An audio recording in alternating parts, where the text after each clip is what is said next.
എന്നാൽ ചില ആളുകളുണ്ട്,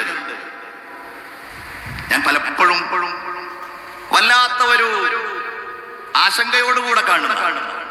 അതല്ലെങ്കിൽ പലപ്പോഴും നമുക്ക് ഏത് രീതിയിൽ വിശേഷിപ്പിക്കണമെന്നറിയില്ല. ആ രൂപത്തിൽ നമ്മൾ കാണുന്ന ഒരു വ്യക്തിയുണ്ട്. അദ്ദേഹം യൂട്യൂബിൽ സമസ്ത കേരള ജംഇയ്യത്തുൽ ഉലമയെ നിരന്തരമായി വിമർശിച്ചുകൊണ്ടിരിക്കും. അനിൽ എന്നാണ് അദ്ദേഹത്തിന്റെ പേര്. മുഹമ്മദ് എന്നുണ്ട് പേരിന്റെ കൂടെ, അനിൽ മുഹമ്മദ്. പ്രവർത്തകന്മാരൊക്കെ പലപ്പോഴും അതിനെ സംബന്ധിച്ചൊക്കെ ചോദിക്കുമ്പോ, നമ്മൾ അതിനെക്കുറിച്ച് ഇങ്ങനെ നിരീക്ഷിക്കുമ്പോ പറയുന്ന ഒരു കാര്യം, അല്ലെങ്കിൽ പറയാൻ ആഗ്രഹിക്കുന്ന ഒരു കാര്യം, ഇന്ന് നമ്മളുടെ നാടുകളിൽ വ്യാപകമായിരിക്കുന്ന ഒരു രീതി മാത്രമാണ് ഇദ്ദേഹത്തിലുള്ളത് എന്നതാണ്. അത് മറ്റൊന്നുമല്ല, കണ്ടന്റ് ക്രിയേഷൻ. അവർ യൂട്യൂബർമാരാണ്. യൂട്യൂബിൽ എന്തെങ്കിലും അപ്ലോഡ് ചെയ്താൽ മാത്രമേ അവർക്ക് കഞ്ഞി കുടിക്കാൻ ആവശ്യമായത് കിട്ടുകയുള്ളൂ. ആദ്യം അപ്ലോഡ് ചെയ്യാനുള്ള വർത്തമാനങ്ങളോ എന്തെങ്കിലും വിഷയങ്ങളോ ഒക്കെ ഉണ്ടാകും. പക്ഷെ 1, 2, 3 മാസം കഴിയുമ്പോ, അത് വർഷങ്ങളിലേക്ക് നീളുമ്പോ കാര്യമായ വിഷയങ്ങളൊന്നും ഉണ്ടാവില്ല. വിഷയ ദാരിദ്ര്യം ഉണ്ടാകും. ഈ ഭക്ഷണമൊക്കെ ഉണ്ടാക്കുന്ന ആളുകളെ കണ്ടിട്ടില്ലേ?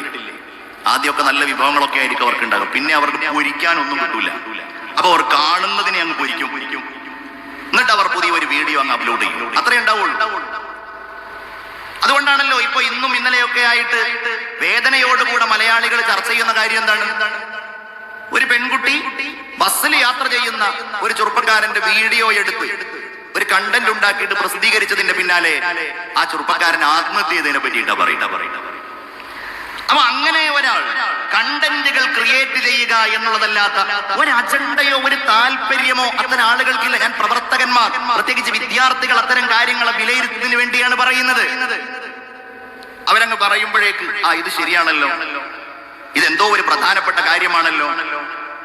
പൊതുവിൽ നമ്മൾ ആദർശപരമായി, ആശയപരമായി സമസ്തയുടെ നേതൃത്വത്തിലുള്ളവരും പ്രവർത്തകന്മാരും എതിരഭിപ്രായം പറഞ്ഞ് അല്ലെങ്കിൽ ഭിന്നാഭിപ്രായം രേഖപ്പെടുത്തി സംവാദങ്ങൾ നടത്താറുള്ളത് അടിസ്ഥാനമുള്ളവരോടാണ്. ഇത് യാതൊരു തരത്തിലും അടിസ്ഥാനമില്ലാതെ ആളുകളുടെ മുമ്പിലല്ല പറയുന്നത്. എന്തും വായിൽ തോന്നിയത് മുഴുവൻ വിളിച്ചു പറയാൻ.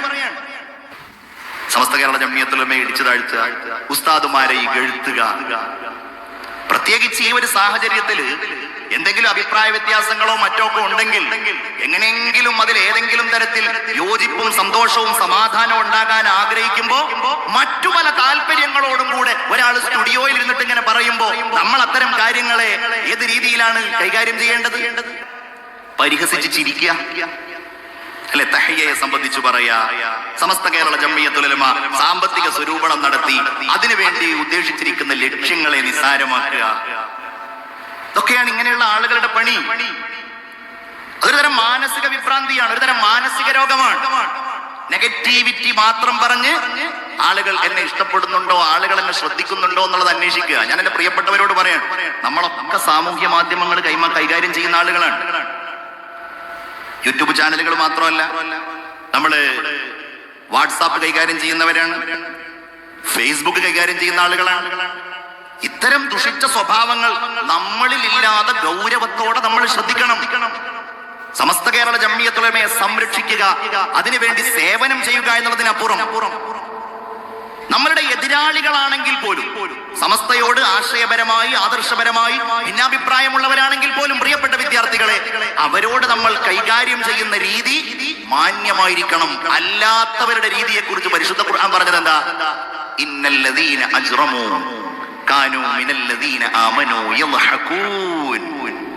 ഖുർആനിലെ ചിരി തന്നെ വലിയൊരു വിഷയമാണ്. എങ്ങനെ ചിരിക്കാം? ഈ വ്യക്തി കാണാം സമസ്തയെ സംബന്ധിച്ച് പറഞ്ഞങ്ങ് പൊട്ടിച്ചിരിക്കുന്നു. ദുർമാർഗികളായ ആളുകൾ, അധർമ്മകാരികളായിരിക്കുന്ന ആളുകൾ, അവർ വിശ്വാസികളെ നോക്കി പൊട്ടിച്ചിരിക്കുന്നവരാണ്.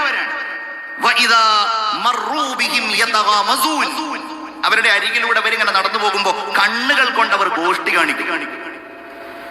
എന്താ അതിന് നമുക്ക് എതിര് ചെയ്യാൻ കഴിയാൻ? ഒന്നും ചെയ്യേണ്ടതില്ല. നാളെ പരലോകമുണ്ട് എന്ന് വിശ്വസിക്കുന്നവരാണ്. അല്ലാഹു തആല പറയാണ്, എന്നാൽ പരലോകത്ത് ചെല്ലുമ്പോ ഇങ്ങനെയുള്ള നിഷേധികളായ ആളുകളെ നോക്കിയിട്ട് ഈ ചിരിക്കൊക്കെ പകരം അവിടെ ചിരിക്കാൻ ഇങ്ങനെ പൊട്ടിച്ചിരിക്കുന്ന ആളുകളുണ്ടല്ലോ. സമസ്തയെ ചെറുതാക്കി, സയ്യിദുൽ ഉലമയെ സംബന്ധിച്ച് മോശമായ അഭിപ്രായം പറഞ്ഞ് മഹാന്മാരായ സമസ്തയുടെ നേതാക്കളെ, സമസ്ത കേരള ജംഇയ്യത്തുൽ ഉലമ നടത്തിയ യാത്രയെ ഒക്കെ ആക്ഷേപിച്ച് അധിക്ഷേപിച്ച് താരതമ്യം ചെയ്ത്, അതാണ് ഈ വ്യക്തിയുടെ പണി.